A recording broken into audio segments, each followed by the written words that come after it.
tarda i benvinguts al Palau Macaya. Avui comencem un cicle sobre un tema sensible, el fenomen del suïcidi. Parlar sobre el fenomen del suïcidi pot ajudar a comprendre'l millor i pot permetre una sensibilitat més gran i contribuir a fomentar-ne la prevenció. Aquest cicle consta de 2 sessions. La d'avui, titulada Desmitificant les creences errònies sobre el suïcidi, i la segona, el dia 9 d'abril, Suïcidi i ficció entre la representació i la realitat. La sessió d'avui, aquesta sessió té com a objectiu desmuntar els mites sobre el suïcidi i proporcionar al públic general una comprensió més profunda sobre aquest fenomen, a través de la interacció de 2 experts, una persona supervivent i un expert en salut mental. Us presento a Cecília Borràs, és també la directora científica d'aquest cicle. Ella és fundadora i actual directora de l'Associació Després del Suïcidi, Associació de Supervivents, DESAS, entitat pionera en el suport a supervivents en la mort per suïcidi. Doctora en Psicologia per la Universitat de Barcelona, amb màster en Salut. Té més de 20 anys d'experiència en investigació clínica, psicoteràpia i neuropsicologia en l'Hospital Vall d'Hebron i en el sector privat d'investigació clínica. Es dedica a l'acompanyament en el dol per suïcidi, la promoció de polítiques de prevenció i la docència en diverses institucions. Per una altra banda, tenim l'expert, el doctor Víctor Pérez Solà, llicenciat i doctor en Medicina per la Universitat Autònoma de Barcelona, director de l'Institut de Neuropsiquiatria i Addiccions del Parc de Salut Mar o Hospital del Mar. Actualment és el president del Consell Assessor de Salut Mental i Addiccions de la Generalitat de Catalunya i manté un fort compromís amb la implementació del Codi de Risc de Suïcidi de Catalunya, un programa desenvolupat per proporcionar una atenció de seguiment especialitzada a les persones en risc de suïcidi. Des del 2019 també lidera el Consorci Survive, un grup creat per investigadors i acadèmics espanyols amb l'objectiu de lluitar contra la càrrega de suïcidi. Esperem que aquesta sessió us resulti molt interessant. Moltes gràcies. Molt bé. ¿Empiezas tú? Moltes gràcies, bona tarda. Farem aquesta conferència en castellà per totes les persones que ens puguin veure i sentir en el canal de YouTube y poder arribar a més gent. ¿D'acord? Muchísimas gracias. Bueno, desde luego es un placer poder hablar de un tema tan duro como es hablar sobre el suicidio y sus mitos en un entorno tan bello como es este lugar, con lo cual nos ayuda un poquito más a podernos relajar y poder tener una mirada amplia y serena sobre lo que vamos a comentar hoy, que es desmitificar el suicidio. Necesitamos desaprender aquello que sabemos sobre el suicidio y acoger una nueva mirada sobre este fenómeno. ¿Para pasar las diapositivas? ¿Tenéis el mando para pasar? Bueno, yo, antes de empezar con las diapositivas, desde luego quería agradeceros a todos la invitación y a Cecilia. A mí me parece que como esto es un debate, que lo importante es que la gente que está aquí delante participe, pregunta o cuestione, valdría la pena saber de dónde venimos, porque todos tenemos un pasado y vale la pena conocerla. Con Cecilia trabajamos en esto de la prevención del suicidio desde hace muchísimos años. Yo diría que somos esos chicos para todos en esto de la prevención del suicidio. Igual estamos en un plan estratégico que haciendo cualquier otra barbaridad, no os lo podéis imaginar. Y a mí me parece que yo, sinceramente, cada vez que veo a Cecilia, a la que admiro desde hace muchísimos años, pienso siempre en la persona que más nos influyó a los dos, la doctora Tejedora, una experta en suicidología del Hospital de Sant Pau, que nos marcó, para lo bueno y para lo malo, nos marcó desde hace muchos años. Y ella siempre decía, cuando hables de suicidio, Víctor, piensa que primero están los usuarios, bueno, los usuarios no, ella era una psiquiatra muy clásica y para ellos eran pacientes, los pacientes, las familias y los profesionales, y hay que ir por ese orden, porque el grado de sufrimiento, aunque es mucho, no es el mismo. Entonces, a mí me parece que eso se nos quedó grabado a fuego y vale la pena, básicamente porque probablemente en esta audiencia habrá gente que tenga experiencia como usuario, otros tendrán experiencia como familias, otros tendrán experiencia como profesionales, y ese orden a mí me parece que me ha ido muy bien, sobre todo cuando empiezas a hablar de prevención de suicidio. El otro tema, y esto es lo último que digo en estas charlas, pero me parece que esta vez toca hacerlo lo primero, no conseguiremos disminuir las tasas de suicidio hasta que todos y cada uno de los que estamos aquí, de los que pudiéramos influenciar a través de YouTube, no seamos conscientes de que somos todos muy importantes en la prevención del suicidio. Hay cosas que solo las puede hacer una persona que está cerca de la persona que está pensando en el suicidio. Los profesionales, por desgracia, solemos estar muy lejos y cuando las cosas pasan, muchas veces ya no tienen remedio, tienen un mal remedio, ¿no? Entonces, bueno, si acabamos esta charla y la mayoría de los que estáis aquí pensáis que esto de la prevención del suicidio es algo que nos toca a todos, a mí yo lo daré por más que bien empleado. Y tanto, Cecilia. y tanto. Sería un gran reto. Bueno, pues vamos a empezar un poquito enmarcando, ¿no?, sobre lo que comentaba Víctor, en qué entorno nos estamos moviendo, sobre todo en lo que es la realidad, la cruda realidad, que a veces son frías, que son estas cifras... Perdoneu, Están las cifras, ¿eh? Sí. No pasa nada. Hay que entenderlo. No. Está apagado. Ah, disculpad. Bueno, no ha habido problema. Sobre todo estas cifras con las que realmente nos encontramos, que son frías, es estadística, pero que es una realidad en la que nos da ese marco de decir, pero ¿es tan grave el problema? Sí, es así de grave. Son más de 4.000, de hecho son 4.116 muertos por suicidio en el año 2023. Es una cifra muy dura. Porque si yo os digo que en accidentes de tráfico en el 2023 fueron 1.806, las diferencias son claras. Es como si estuviésemos hablando que los accidentes de tráfico han aumentado un 128%, cuando estamos hablando de más de 4.000 personas muertas cada año por suicidio en nuestro país. Y esto significa, trasladado en un día a día, que cada día mueren 11 personas por suicidio en el Estado español. Con lo cual, hemos de hacer, y nos obliga a hacer estas cifras, aunque sean estadísticas frías y muy duras, una reflexión como sociedad y poder compartir entre todos que esto necesita un cambio, un paradigma, un nuevo paradigma. De hecho, cuando uno vive una muerte por suicidio o está en un entorno por suicidio, es una de las muertes que comporta más cuestiones abiertas para todas las personas que han cuidado a esa persona. Profesionales, familiares, amigos. Nos quedan muchísimas preguntas del por qué. Pero generalmente cuando hay esta vivencia también en torno a nuestro alrededor, sobre todo en esos momentos tan duros de ceremonias de despedida en el tanatorio, generalmente te vienen dando una explicación sencilla y muchas veces simplista de por qué ha podido pasar.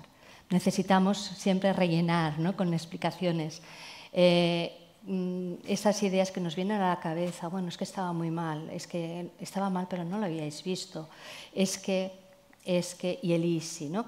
Pero es curioso cómo cada persona podemos aportar una teoría o una cierta explicación sobre el suicidio. Y esto es lo que resulta más contradictorio. No tenemos todavía una teoría que pueda explicar el por qué una persona llega a este momento de desesperación. Sin embargo, estos dichos, es que estaba mal, es que claro, no ha sabido, ha sido la fuente de crecimiento o de construcción de ideas que están basadas sobre aquel acto, basadas en considerar que ha sido cobarde esa persona, no ha sabido afrontar sus problemas.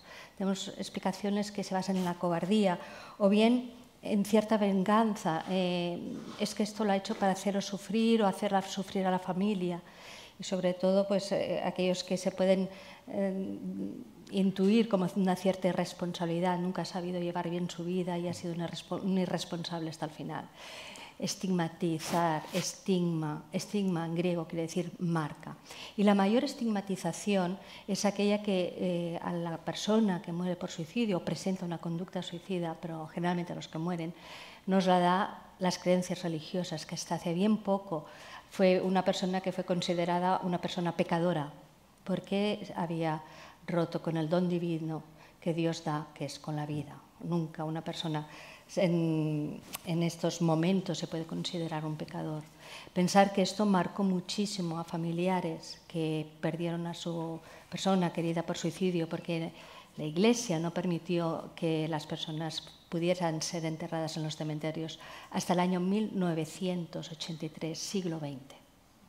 Llama mucho la atención cómo este estigma es muy diferente dependiendo de la relación que tenga la persona con la persona que ha intentado suicidarse o que sobre todo que lo ha conseguido. Y llama mucho la atención no el concepto solo de estigma, sino el concepto de autoestigma. Cuando hablas con estas personas que han intentado suicidar y por casualidad pues se han salvado, la verdad es que en su boca cae con mucha frecuencia es que soy muy cobarde, es que no soy capaz de enfrentarme a la vida, es que no soy responsable de mi vida, no sé cómo hacerlo. Hoy estaba viendo a un usuario, un paciente, con un problema sentimental. O sea, había roto con la pareja, pero es que la única salida que le veía era el suicidio. Y decís, hombre, pues tampoco es para tanto, ¿no? Pero cuando entras a pensar qué es lo que le está pasando a esa persona, es que te cuentan lo que te cuentan la mayoría de las personas que intentan suicidarse, ¿no? Mi nivel de sufrimiento es tan alto que algo tengo que hacer para dejar de sufrir. Y el suicidio es una solución que muchas veces muchos usuarios y muchas familias ven como una opción. Y también cambia mucho la torna cuando hablas con supervivientes y cómo a través de un proceso de duelo que muchas veces es, como tú dices, el duelo más difícil que existe, inician pensamientos de cobardía, de venganza y después acaban yéndose al y si hubiera estado, y si yo no hubiera dicho esas palabras, y si hubiera estado más atento. Llama mucho la atención cómo las cosas van modulándose y el estigma va cambiando en relación con la responsabilidad y con la relación que tienes con el suicidio. Efectivamente, es así. Pero en el lado contrario, sin embargo, podemos encontrar como la glorificación, ¿no?, del acto, aquellas personas que consideran que han sido muy valientes. Es que yo no sería capaz de hacer esto. Se focalizan en el acto, ¿no?, en la conducta última, pero sin importar lo que había detrás de esa persona. Con lo cual, si consideramos a todas las personas que mueren por suicidio como valientes, no hace falta que hagamos prevención. Construimos un país de valientes, que no es el caso, obviamente. Como también la glorificación porque está basado en una decisión, y es cierto que es una decisión, pero como que tiene que haber un cierto respeto, porque al fin y al cabo él lo ha querido, ella lo ha querido, ha sido su decisión. Y desde luego no hay nada más lejos de que plantear que la muerte por suicidio era la decisión real.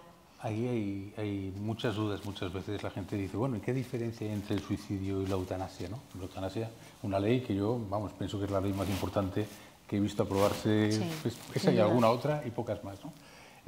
La realidad es que el suicidio, y cuando hablas con las personas que piensan en el suicidio a diferencia de la eutanasia, el suicidio, hay un autor muy conocido que dice, el suicidio es una solución definitiva para un problema pasajero.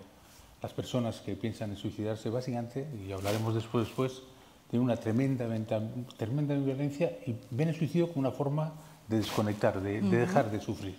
Entonces, eso es muy importante tener en cuenta, que hay mucha ambivalencia ahí y que la eutanasia puede ser, la eutanasia es aplicable a las enfermedades mentales como cualquier otra, pero es aplicable cuando no hay una solución y el sufrimiento es importante. En el caso de la conducta suicida, los propios enfermos dicen, si yo dejara de estar así, no pensaría en matarme. Entonces es muy importante qué es lo que hay detrás para diferenciar lo que es eutanasia y lo que es un suicidio, ¿no? Exacto. Sobre todo es una decisión que esa muerte no recaiga, en todo el peso de esa muerte no recaiga en los que nos quedamos. Y esa quizás es la diferencia que también supone el tener una decisión, tomar una decisión en un estado o en otro, que es completamente diferencial. Y obviamente la literatura y toda la ficción operística también vemos que puede ser hasta un gesto de nobleza, por la nobleza de estar hasta el último, consecuencias con el amor que siempre se ha querido perseguir, como el ejemplo que tenemos con Romeo y Julieta. Pero esa fascinación, sobre todo en esta glorificación, lo tenemos con unas vivencias que son más próximas en nuestro tiempo, que es el selecto, incluso este es un titular que leí, el selecto club de los 27, ¿no? Donde aquí podemos ver a Kurt Cobain, a James Morrison, Jimi Hendrix, Amy Winehouse, y aquí faltaría también Janis Joplin. Es como esa glorificación, incluso romantización de esas personas terriblemente sensibles, creativas y que daban un sentido diferente a todo lo que es, en este caso, es la música, cómo llegamos a hacer del suicidio una especie de, bueno, de proyección fascinante, ¿no? Que no ha de ser así. Ahí hay que llevar mucho cuidado porque realmente, claro, cuando no se habla de un tema, ese tema no existe. Hubo una época en que el suicidio solo se hablaba cuando salían los datos del INE, y después ya nadie volvía a hablar de suicidio, ¿no? Ahora, yo pienso que a través de un movimiento muy participativo, muy de usuarios, de familias, de profesionales, hemos conseguido pues, que montéis este ciclo sobre el suicidio y que el suicidio se hable con más frecuencia. Pero también es verdad, y no podemos ignorarlo, que del suicidio hay que hablar de una determinada manera. Si detrás del suicidio somos tan torpes de idealizarlo, de decir, mira, es el más guapo del cementerio, sí, se suicidó y simplemente por llevar la contraria. Si hablamos de esa forma del suicidio, corremos riesgos de imitación, y eso es un fenómeno que conocemos perfectamente. Cuando hay una persona famosa que se suicida, hay un aumento de las tentativas y de la conducta suicida, lo cual implica que tengamos que ser muy cuidadosos a la hora de hablar de suicidio. De hecho, la mayoría de los medios de comunicación de nuestro país, de hecho en Cataluña hay un par de guías sobre ese tema, ha hecho guías, yo pienso que suficientemente detalladas de qué es lo que hay que decir, qué es lo que no hay que decir. No tiene ningún sentido sacar fotos sobre métodos suicidas o situaciones de famosos intentando o haber hecho una tentativa de suicidio, pero sí que hay que hablar del suicidio cuando alguien famoso se suicida, porque es una lacra, la tenemos ahí y tenemos que reconocerla como tal, ¿no? Entonces es muy importante que cuando hablemos de suicidio en todas las esferas tengamos cuidado de hablar del suicidio como lo que es, como es una desgracia que afecta a mucha enfermedad mental, otros tienen una enfermedad mental, pero son personas que en un momento de sufrimiento extremo optan por hacer una salida que no es ni mucho menos una salida fácil. Ellos cuando sobreviven, no es cobardía, no fue una salida fácil. Fue muy difícil pensar en mi familia, pensar en la gente que quería y tomar ese montón de pastillas o ir al metro a intentar tirarme. Con lo cual, desde luego, no tenemos que hablar de una salida fácil porque no es una salida fácil, por lo menos para la gente que yo conozco. No, en absoluto. Y por ello es importante, ¿no? Saber que la existencia, que como se comentaba antes, de la estigmatización que soporta, ¿no? el poder hablar sobre el tema del suicidio y un escaso nivel de conocimiento, lo hemos de reconocer, es decir, no tenemos el suficiente conocimiento todavía para poder hablar de este tema. ¿Por qué? Porque este conocimiento ha sido ocupado por estos mitos o creencias que hemos ido arrastrando a nivel casi cultural para poder hablar del suicidio, incluida su prevención. Es decir, casi nos excusa esas creencias que ahora vamos a ver, hacer cualquier cosa, porque con ello ya tenemos una explicación de lo que supone una conducta suicida o de una persona que muere por suicidio. Por eso es muy importante el poder hoy hablar sobre lo que realmente debemos de dejar de creer en torno al suicidio. Por ejemplo, la que es más popular, ¿no? Sí. Toda persona que Espera, que te van a arreglar. Es que tengo que hablar, ¿eh? Ahora. Sí, este es uno de esos tópicos que siempre sale en el primer lugar. Toda la persona que se suicida es un enfermo mental. Detrás de la inmensa mayoría de la gente que se suicida hay enfermedades mentales. De hecho, los suicidios que han sumado prácticamente el 85, el 90% de la gente que se suicida hay una enfermedad mental. La enfermedad mental que con más frecuencia se da en el suicidio es la depresión, no porque sea la enfermedad con más riesgo. Hay enfermos con esquizofrenia, con trastorno bipolar, con anorexia, que tienen más riesgo de suicidio que los enfermos depresivos, pero es que la depresión afecta a tantas personas en nuestra sociedad que es la que más frecuencia se da. Pese a eso, hay entre un 10 y un 15% de las personas que se suicidan y hasta un 20 o un 25% de la gente que lo intenta, en las cuales no había una historia de una enfermedad mental. O sea, realmente hay personas que entran en una situación de cortocircuito y hacen una conducta suicida o se suicidan directamente sin que se les pudiera conocer una enfermedad mental. Eso sí, lo que te cuentan todos en los que llamamos suicidios frustrados. Suicidios frustrados aquellos enfermos que si no hubieran tenido la suerte de que el coche sobre el que cayeron era un descapotable o que alguien le empujó al metro y saltó por el otro lado, hubieran muerto. Y ellos siempre explican lo mismo, esa sensación de túnel y esa sensación de sufrimiento emocional insoportable. Y no hace falta una enfermedad mental. Todos somos conscientes, y la mayoría de los que estamos aquí, hemos vivido situaciones en las cuales el dolor era por encima del que podías tolerar. Y estas personas ven situaciones en las cuales no ven otra acción que intentar suicidarse, ¿vale? Lo que también hay que tener en cuenta es que muchas veces relacionas el suicidio con la enfermedad mental, y es lógico porque es así, pero el suicidio no es una conducta, no es una enfermedad, es una conducta, y es una conducta que es multifactorial como la mayoría de las cosas que pasan en salud mental. Igual que pasa con la diabetes o la hipertensión, no es tan sencillo como decir esto es una ausencia de serotonina, no es el caso, ¿no?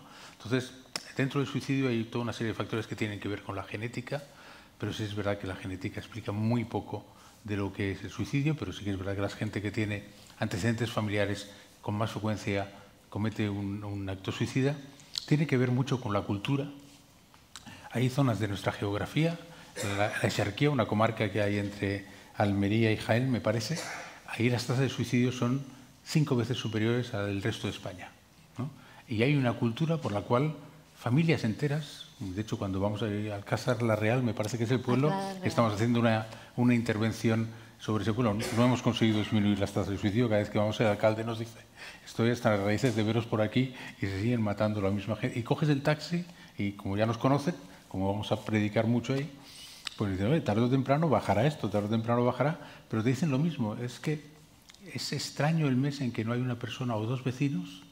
Y dices, genética no puede ser, porque la genética no tiene semejante control.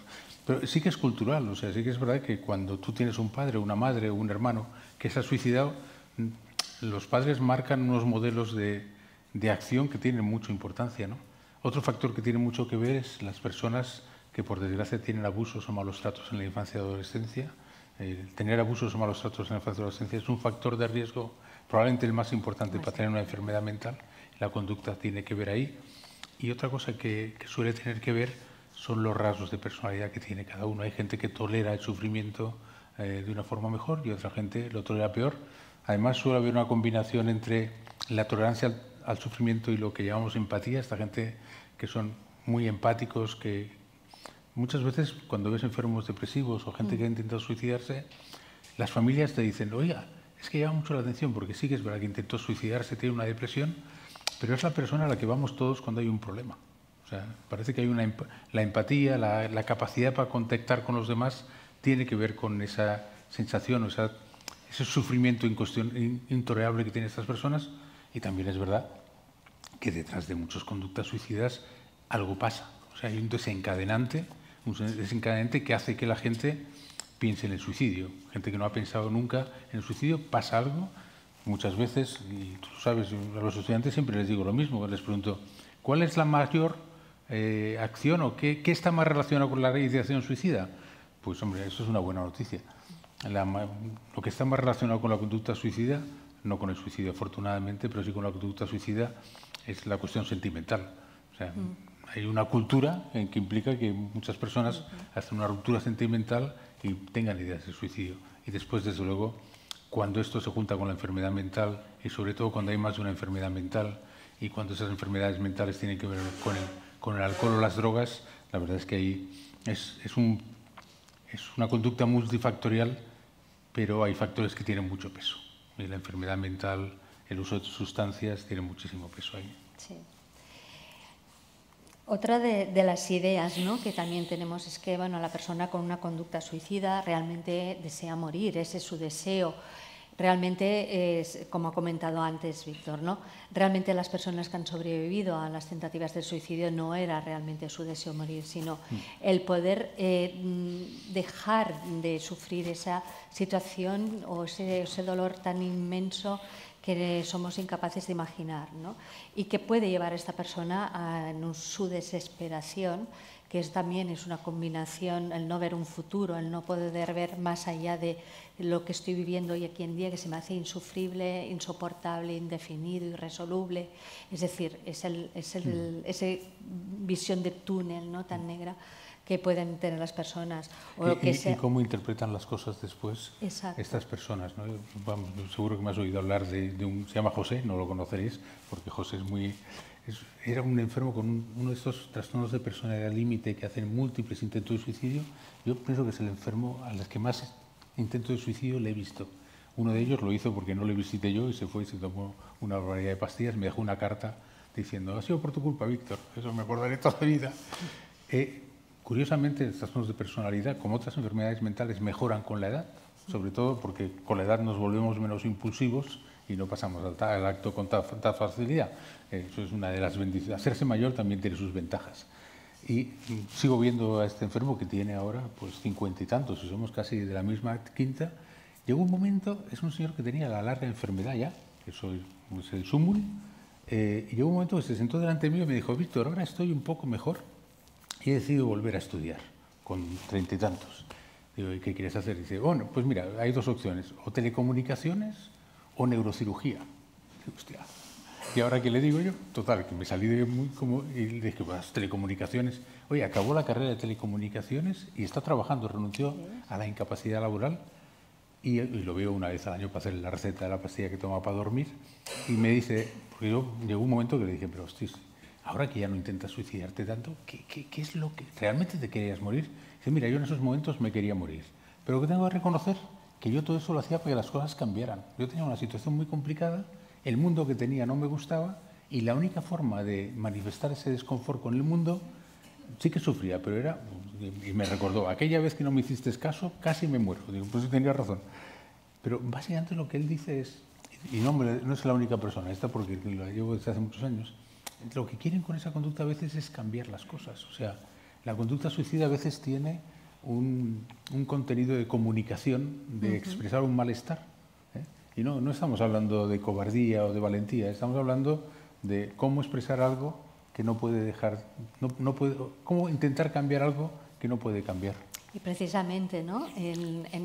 Son las personas que tienen algo de comunicación, pero es que a veces nos lo dicen.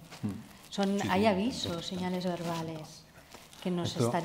Esto además lo hemos analizado. La inmensa mayoría de la gente, hasta el 40% avisa a su médico y un porcentaje más alto avisa a las familias.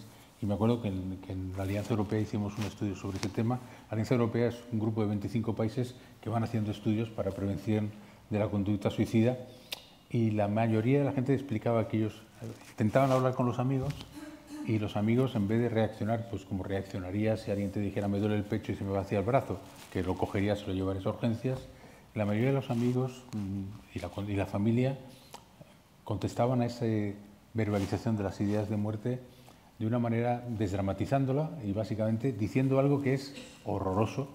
Si alguna vez tienen delante una persona que tiene ideas de suicidio, sobre todo no les digan lo que decimos la mayoría de los europeos. Pero ¿cómo fulanito, con lo bien que tienes la vida, que tienes un trabajo estable, que tienes mujer, que tienes hijos, que tienes hobbies, cómo puedes pensar en esas tonterías? Y acaban diciendo: vamos a tomar un café, o en los peores de los momentos vamos a tomar una cerveza. Entonces, bueno, eso también que les quede para después de este debate. Si alguien les expresa las ideas de muerte o suicidio, háganle caso, porque eso salvará vidas. Les aseguro que salva vidas. Hay señales verbales que nos pasan en el día a día y claro, que no parece que no las oigamos, ¿no? Y miren, no solo eso tiene que ver con las familias y con los usuarios, tiene que ver con el sistema sanitario, ¿vale? A los médicos nos cuesta muchísimo hacer esa pregunta difícil, pero muchísimo. O sea, nosotros durante años y años estuvimos formando médicos de cabecera y teníamos una actriz que era fantástica y que iba al médico de cabecera haciendo roleplaying y le decía que es diabética pero que ha decidido no seguir tomando la insulina. Y los análisis salían fatal y el médico le echaba la bronca por los análisis. Allí, por las ideas de suicidio, una diabética que era una persona que es normativa, que no había tenido nunca ningún problema, me parece que era un 25 o un 30% de los médicos que le preguntaban por las ideas de suicidio. El segundo mensaje que mandaba era que a veces bebía más alcohol de la cuenta, cogía el coche y se ponía todo lo que daba el coche por la autopista. Allí me parece que era el 45% de los médicos seguía sin preguntar si había ese suicidio. Y el último mensaje que mandaba ya, o sea, ya para qué decir, es que su madre se suicidó cuando ella tenía 6 años y cuando vivía en la misma casa y cuando pasaba por delante de la ventana pensaba en su madre. Había un 25% de los médicos que no preguntaban por las ideas de suicidio. Y les preguntabas por qué. Decían, después discutiremos eso, pero lo más frecuente es, ¿y se lo doy la idea? Dice, pues si no toma la insulina, coge el coche, se emborracha, piensa en su madre, solo falta que tú le des la idea. Pero la inmensa mayoría decía, oye, primero te decían, de una cosa tan personal yo no me atrevería a hablar. Si el sistema sanitario no habla, acaba y vámonos. Y la siguiente es, ¿y si le doy la idea? Eso era lo que más te decían, ¿no? Y lógicamente, lo mismo que hacía esa enferma, las pacientes, las personas que tienen idea de suicidio, dejan señales. O sea, una persona que es absolutamente desordenada y que golpe empieza a ordenar la mesilla, dices, uff, desde luego cuando deja notas, cuando ves que acumulan pastillas o cuando, producto de la enfermedad, ves síntomas, el lentecimiento, la angustia, el insomnio, una cosa que muchos enfermos utilizan esos espacios, sobre todo los enfermos mentales graves, son las primeras horas de la mañana, que son cuando más angustia tienen, y estas personas que se levantan, se quedan solas, que no hablan, por lo menos, si vives con ellas, tendríamos que preguntar. Esa pregunta, que es muy difícil, hay que hacerla. Hay que hacerla. Hay que hacerla siempre. Y estas señales no verbales, ¿no? Unos cambios de conducta que sean, dices, ha dejado de ser él, ha dejado de ser ella, para bien o para peor. Cambios de peso muy repentinos, una introversión también repentina, no sale de su habitación, se desvincula. Lo que les decimos a las familias que conviven con personas con riesgo es que ante cualquier cambio en la conducta habitual de esa persona, pregunten y llamen la atención. O sea, otra de las cosas que tenía Carmen Tejedor como entretenimiento era recoger las notas suicidas, ¿no? Y hacía análisis de las notas suicidas y la verdad es que esas notas suicidas, que eran largas, muchas veces había un mensaje detrás de la nota, ¿no? Pero cuando la nota era tenéis el seguro en el cajón tercero de la mesita, adiós, lo siento, pues ahí detrás de eso había una conducta suicida gravísima, ¿no? Muchas veces no es que los enfermos o que las personas que empiezan el suicidio estén más activos, estén más preocupados. Muchas veces lo que hay es un cambio de conducta brusca, que es verdad que aquí también se hicieron estudios, ¿no? La verdad es que la gente en el suicidio suele pasarse meses o semanas pensando, pero desde que deciden hacerlo hasta que lo hacen no pasan más de 1 hora o 2. O sea, la ventana es muy pequeñita, tienes que... Solo la familia o los amigos pueden estar en esos momentos cerca de los enfermos, pero y además te lo dicen, no, yo llevaba semanas pensando en el suicidio, pero esa mañana me levanté y dije, de hoy no pasa. Y ahí tienes que estar muy atento a cambios en conductas que no eran esperables, ¿no? Con lo cual es muy importante dejar de pensar que aquellas personas que dicen que van a hacer algo, que se quieren morir o que se van a suicidar, no lo van a hacer. Eso no es cierto. Y tampoco es cierto que realmente aquellas personas que realmente se quieren morir o se quieren suicidar no lo dicen. Por esto que hemos comentado, siempre hay señales verbales y no verbales que hemos de estar como alerta, no hemos de dejar pasar a cualquier oportunidad para ofrecerle ayuda. Y otra información que hay aquí que es tremendamente importante, es verdad que la salud es algo muy importante en la prevención de la conducta suicida, no precisamente los psicólogos y los psiquiatras, porque la inmensa mayoría de la gente que hace conducta suicida no habían ido al psiquiatra, o no están diagnosticados o sencillamente no tenían conexión con la red de salud mental. La mayoría había ido al médico de cabecera, habían manifestado su malestar. Cuando analizamos los suicidios en 10 años aquí en Cataluña, pues solo un 20% había en la red de salud mental. También hay que tener en cuenta que muchas veces se habla de tentativa de suicidio, de conducta suicida, porque es una ventana a través del cual nosotros llegamos a las personas en riesgo, pero normalmente estamos hablando de gente joven. La gente mayor no suele hacer tentativas previas. La gente mayor lo intenta y fracasa o no fracasa, pero no suele avisar como la gente joven, ¿no? Y de hecho la mayoría son personas mayores, varones, con más frecuencia que mujeres en el caso del suicidio consumado, que habían consultado al médico de cabecera o al trabajador social del área básica, pero no habían llegado a la salud mental en ningún caso, en la mayoría de los casos, ¿eh? Y este es el problema, ¿no? Porque claro, es lo que tú comentabas, ni los médicos se atrevían a hacer la pregunta, porque creo que en el fondo siempre hay esta idea preconcebida, que hablar del suicidio provoca ideas o es una cosa demasiado personal como para atreverme, ¿no? Y hay ese medio con esta frase de que podamos ofrecer ideas y de contagiar a las personas que no habían tenido ni planteamientos de suicidio a que, hablando del suicidio, la gente se suicida. Y eso, la culpa lo tiene el efecto contagio que se llama el efecto Werther. El efecto Werther viene por esta novela de Goethe. Fue un bestseller en su época cuando se publicó y sí que es cierto, aquí en España no estuvo prohibida, pero sí que es cierto que cuando se publicó en Europa a raíz de la historia de desamor de un joven que no era correspondido y que se había enamorado de una mujer casada en esa época, os podéis imaginar, en pleno romanticismo, que pues el morir por amor, ¿no? Y el suicidio por amor que plantea la novela. Muchos jóvenes se vieron representados y se identificaron con Goethe y acabaron de la misma manera. Por eso se llama el efecto contagio, se le llama oficialmente el efecto Werther. Por este motivo fue que muchos medios de comunicación tenían en sus manuales de estilos la prohibición absoluta de hablar sobre el suicidio. Y esto es lo que nos ha dificultado mucho hacer una cierta pedagogía y que los medios de comunicación pudiesen hablar del suicidio con ciertas reglas que obviamente deberían de cumplir. Pero hemos de buscar el efecto contrario, que es el efecto Papageno de la obra de Mozart, de la flauta mágica, ¿no? El poder que las personas sepan que la oportunidad que tienen de hablar de esas ideas que quizás les esté preocupando, que incluso les esté dando miedo de hablar de ellas, que las pueden hablar. Es decir, que hablar del suicidio no provoca suicidios, es que podemos normalizar la conversación y todo aquello que podamos compartir en torno a este fenómeno para que las personas puedan resultar ayudadas.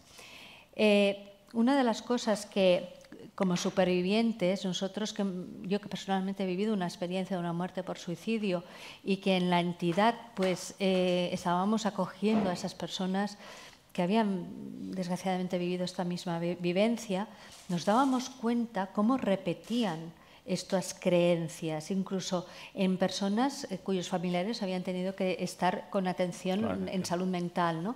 Y ellos, los supervivientes mismos, nos preguntábamos y hacíamos la reflexión, es que yo pensaba que la persona que realmente se quería suicidar no lo decía. Es decir, nos poníamos en una situación que nos pasaban por delante señales de alarma verbales y no verbales, pero pensábamos que realmente no era así. O bien, esta idea que acabamos de comentar, ¿no? Que hablar del suicidio provoca que tú des ideas de la otra persona. No, la palabra suicidio no mata. La palabra en sí, el suicidio no mata. Lo que puede atribuir a ideas es que podamos estar aquí describiendo métodos o formas que no es el caso ni es el motivo de hoy. Por lo tanto, son ideas de que hemos de ir cambiando y, por supuesto, el 37%, son porcentajes bastante altos, pensaban que realmente las personas que mueren por suicidio todas son unas personas con una enfermedad mental, y no es cierto, como hemos comentado antes. Pero estos somos nosotros, los que hemos vivido una muerte por suicidio, los que todavía nos sorprendemos pensando que quizás no he llegado a tiempo o he fallado en poder salvar a mi persona querida porque estas creencias me estaban dificultando el que yo me pudiese dar cuenta. También es verdad, Cecilia, que los mitos están ahí para eso, ¿no? Para sentirnos menos culpables de lo que nos pasa alrededor, ¿no? Sí. Esto es un mito que básicamente lo que hace es dejarte tranquilo. No le hables, no le preguntes, por decirlo de alguna manera, para esas conductas que son tan claras, que son positivas, se las echas a otro.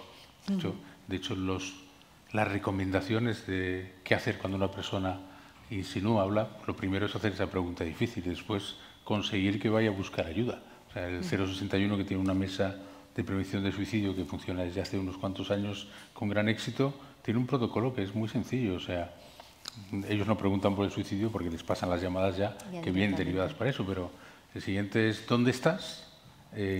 Alejarlo de sitios peligrosos, o sea, estás en el metro, sube arriba, y el siguiente es te mando una ambulancia o llamas a la familia. Hasta que no llega la familia, la enfermera o el psicólogo o el psiquiatra que está allí, pues no cuelga el teléfono. Eso es lo que hace salvar vidas y eso es lo que tenemos que repetir en el sistema sanitario y en lo que no es el sistema sanitario. Efectivamente. Y sobre todo, claro, uno se llega a preguntar, ¿necesitamos del sistema sanitario? Porque en ese momento la persona sí que podemos gestionar esta desregularización emocional que tiene, sea en un cuadro ansioso depresivo muy grande, una depresión que se ha agudizado, etcétera. Pero nos hemos de hacer estas preguntas también. Los mitos pueden influir en el personal de urgencias, no solamente el sanitario, la foto que no lleva confusión, el personal que atiende por primera vez como primeros respondedores. Estamos hablando de policía, evidentemente de personal de salud mental o bien de trabajadores sociales. Hemos de saber si ¿pueden influir? Pues existe un pequeño estudio que está realizado por la Universidad de Sevilla, donde hicieron de una forma más extensa, pasaron un cuestionario a este grupo primer respondedor en situaciones de tentativa de suicidio, de muerte por suicidio, en torno a lo que creían ellos, lo que podía ser un mito o no, en torno a lo que estaban actuando y evaluando en ese momento. Es un estudio que está hecho sobre un cuestionario a 543 profesionales. Está bien, es una muestra amplia. Fijaros, la policía, os he marcado con estrellitas los mitos que suelen ser los que sobresalen más, los que tienen un alto porcentaje mayor, que sería tanto la policía como los profesionales de la salud casi coinciden en sus porcentajes de respuesta, que serían básicamente en tres. Que hay problemas graves y menos graves, por lo que la gente se suicida o hace una tentativa de suicidio. Y quedémonos con esto, porque es muy importante que los que se quieran suicidar no lo dicen. Este es el mito que ha estado siempre como en nuestra cultura. Y, por último, que el suicida realmente se quiere morir. Esto en cuanto a policía y profesionales de salud. Sin embargo, cuando las respuestas que obtenemos en los profesionales de trabajo social, hay una pequeña modificación, y es que sí que continúan viendo que hay problemas más o menos graves cuando la persona hace una tentativa o fallece por suicidio. El suicida se quiere morir, pero hay uno que desaparece y baja en porcentaje de respuestas de forma significativa, que es que aquellos que lo dicen no lo hacen. Los trabajadores sociales son aquellas personas que están en este primer frente para atender la vulnerabilidad social, psicológica, familiar de muchas personas, y probablemente tienen también más espacio para poder hablar sobre estas vulnerabilidades que todos en algún momento determinado podemos tener. Y esto ellos no lo creen tanto. Realmente ellos están delante de personas que les están verbalizando que un día podrían hacer alguna cosa y dan legitimidad y veracidad a esa amenaza porque conocen muy bien todo el entorno social y de vulnerabilidad de esa persona. Pues bueno, detrás de esos datos no deja de haber algo que los usuarios te dicen con mucha frecuencia, ¿no? Que el estigma es probablemente más frecuente entre los profesionales que entre la población general. O sea, realmente muchos pacientes con enfermedades mentales graves, cuando van a urgencias, tienen una sensación de que les han puesto, creo que dicen ellos, como si me pusieran un gomet y en cuanto digo que estoy tomando litio, ya lo hemos liado, ¿no? El rojo ya Entonces, está. O sea, eso tiene mucho que ver con el estigma. Yo aquí recuerdo siempre uno de los trabajos que más me han impresionado. Estábamos buscando a qué profesionales habría que formar para detectar el riesgo de suicidio. ¿Quiénes son los profesionales que más capacidad tienen para detectar el riesgo de suicidio? Ya les doy una pista. Vamos a dejar fuera a los profesionales sanitarios. ¿Cuáles son? Esto podemos hacer una encuesta. ¿Qué profesionales son los más útiles para prevenir el suicidio? Los profesores, sí. Los profesores, es verdad que ahí también hay que tener en cuenta. Sí. Afortunadamente, el suicidio es tremendamente escandaloso cuando pasa en gente joven. Sí. Es terrible, tiene unas consecuencias terribles. O sea, la OMS dice que cada vez que suicida a alguien hay 6 personas que sufren.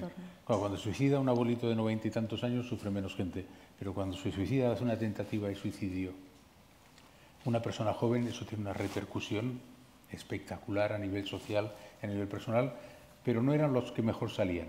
No eran los que mejor salían los profesores. ¿Quién más? Los educadores sociales, bueno, los educadores no es un buen momento para hablar de educadores sociales, porque es que tienen la suya. Tampoco eran los que salían con más posibilidades. La policía no, la policía no. Hacía muy bien si cuando, bueno, una de las aventuras que Cecilia y yo tuvimos el placer de seguir eran los Mossos d'Esquadra, claro, todo cadáver que se levanta en Cataluña van los Mossos d'Esquadra y afortunadamente nos llamaron. Y las familias decían, es que cuando venían los Mossos, uno tenía la sensación de que igual eras la persona que había acabado de matar a tu marido, a tus hijos, sí, ¿no? Entonces hicieron un trabajo espectacular de formación de los Mossos y ahora tienen un cuerpo especial para tratar este tipo de situaciones. La verdad es que esto ha cambiado de una forma radical. Mucho. Los Mossos han hecho un trabajo aquí fantástico, pero normalmente actúan cuando la conducta suicida ya ha ocurrido. Uno más, va. Los compañeros de trabajo son muy importantes. Los compañeros de trabajo no estaban como eran profesionales, no estaban en la encuesta aquella. Miren, los que más posibilidades tenían de pillar a alguien con riesgo de suicidio eran los peluqueros y las peluqueras. Claro, cuando uno no se tiñe, bueno, yo no tengo ese problema, pero cuando uno no se tiñe y esas cosas y no habla en la peluquería, pues le pasa algo raro a fulanito o a menganito. Y los que más eran los camareros de los pubs irlandeses. En el resto de Europa los camareros de los pubs no detectaban nada, pero los irlandeses se pasan la vida en el pub, con lo cual ahí eran los profesionales mejores, ni los curas, ni los farmacéuticos, ni la policía, ni los bomberos, esos eran los que mejor salían. Eso da un poco una idea hacia dónde, hemos empezado así, ¿no? Pero da una idea hacia dónde tiene que ir, porque el suicidio es una cosa que no se puede predecir, ni marcadores genéticos, nada, no aciertas una, ¿vale? Pero se puede prevenir. Y se puede prevenir siempre y cuando todos tengamos el concepto claro de que somos, lo que decía Carmen, ángeles de la guarda. O sea, somos capaces de prevenir eso. De hecho, en los países eso se ha conseguido. Por ejemplo, me parece que en Dinamarca han pasado de 28 por 100.000 a 8 o 9, la cifra que tenemos nosotros por 100.000. Ahí ha habido un hincapié muy importante, desde luego, en ver pacientes de riesgo, detectar tentativas, seguirlos, diagnosticar la depresión, pero lo que realmente ha cambiado es que la población ha tenido la sensación de que realmente eso era importante. Y es que socialmente eso lo puedes conseguir. O sea, en estos momentos, si uno de vosotros o unos cuantos de vosotros se va a tomar un par de cervezas, seguro que hay alguien cerca y dice, oye, no coges el coche, que esto no puede ser. Ya te llevo yo, coge un taxi, pero el coche, dame las llaves, te las quedas así. En el suicidio, cuando alguien dice, me quiero suicidar, lo que te dicen es, no digas tonterías y vamos a hacer una cerveza, ¿no? Es que es un matiz muy importante, pero en el tráfico lo hemos conseguido. ¿Por qué no lo vamos a conseguir en el suicidio? Que por cada persona que muere por tráfico, mueren 2 por suicidio, ¿eh? O sea, no estamos hablando de una causa de muerte minoritaria, son muchos, ¿eh? Absolutamente, o sea que hemos de cambiar las actitudes. Os voy a poner un ejemplo. De hecho, cualquier mito o creencia que podemos tener en torno al suicidio puede modificar o puede contribuir a distorsionar la percepción que podemos tener de esa persona. Fijaros, os voy a poner un ejemplo. Pensamos que todas las personas que se suicidan o las personas que se suicidan es una llamada de atención. Esto lo hemos pensado, o lo hemos, de algún caso que hemos conocido, pero bueno, es un mito que está bastante extendido. ¿Cómo influye en la comprensión del acto? Bueno, pues si es una llamada de atención, lo que hago es minimizar el riesgo. Yo, dentro de la comprensión del acto, minimizo el riesgo, porque tú aquí esto no lo estás haciendo en serio, por lo tanto, no me lo voy a tomar en serio, ni tomándome en serio las señales, tampoco te voy a dar el apoyo que necesitas. En cuanto a la actitud de la persona que está en riesgo, esa persona le va a generar más sentimientos de culpa o vergüenza, porque le estamos recriminando, ya está bien, esto no lo tienes que volver a hacer. ¿De acuerdo? Y esta sensación es de una sensación de soledad con lo que te está pasando y desesperanza, que tú no te sientes ni validado ni validada. Y esto repercute en un empeoramiento de la persona. En los rasgos de personalidad, obviamente, pues reprime y tiene una autoestima muchísimo más baja. Y el entorno de esa persona no va a dar como válido un nuevo intento. Es decir, bajará la guardia y ya sabremos que esto lo hace solamente por llamar la atención. Desgraciadamente habrá un día que ya no podremos hablar más de esta persona porque habrá fallecido. Es decir, estamos minusvalorando siempre esas señales de alarma con esta explicación que nos va bien a todos, el tener una explicación que haga lo que haga, mi actitud no debo hacer nada, porque es para llamar la atención o bien porque es un enfermo mental. Es decir, nos condiciona muchísimo nuestra actuación y nuestra predisposición a entender el dolor del otro. Cuando una persona hace una tentativa de suicidio no es para llamar la atención. Siempre hemos de cambiar la creencia. Es una petición de ayuda. Siempre, siempre lo es. Y de hecho, no solo es una petición de ayuda, sino que es una forma de analizar las cosas que te permite lo que llamamos análisis de cadena. La mayoría de las veces que la gente hace tentativa de suicidio consumado por desgracia, viven situaciones muy parecidas. O sea, situaciones en las cuales el sufrimiento es tan importante que no pueden dejar de hacerlo. Entonces, una de las cosas que hacemos los técnicos es hacer un análisis de cadena de qué es lo que pasó, básicamente para que el usuario sea consciente que cuando aparecen unas señales de alarma tiene que pedir ayuda. O sea, yo tengo un caso que además es paradigmático porque todos lo hemos sufrido. Es un enfermo con un trastorno de personalidad límite, casado con un par de hijos, que ha perdido el trabajo, con lo cual ya está en una situación de vulnerabilidad. Llega el día 24 de diciembre y la mujer le dice: fulanito, no hemos comprado los regalos de los hijos. El día 24 de diciembre, sin los regalos de los hijos, ¿dónde acaba uno? ¿Qué hemos hecho todos el 24 de diciembre sin los regalos de los críos? ¿Dónde vamos? ¿A la Gran Vía? No, claro, yo soy más mayor.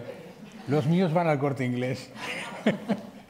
Total, que este buen hombre va al Corte Inglés, llenísimo, y nada más llegar allí, milagrosamente ve un sitio libre. Hasta ahí todo normal. El caso es que se entretiene y mientras él duda de entrar o no entrar, va otro que entra y le quita el puesto. ¿Vale? Claro, probablemente si les pasa a alguien de 50 y tantos, pues te echarás un grito tremendo, la mujer o el marido te dirá: pues están ahí los niños, no digas tonterías, te bajarás, tiras del coche y tiras, ¿no? Pero cuando una persona tiene una impulsividad alta, tiene un trastorno de personalidad, no es capaz de controlar esta situación, con lo cual salen del coche y lían de Dios.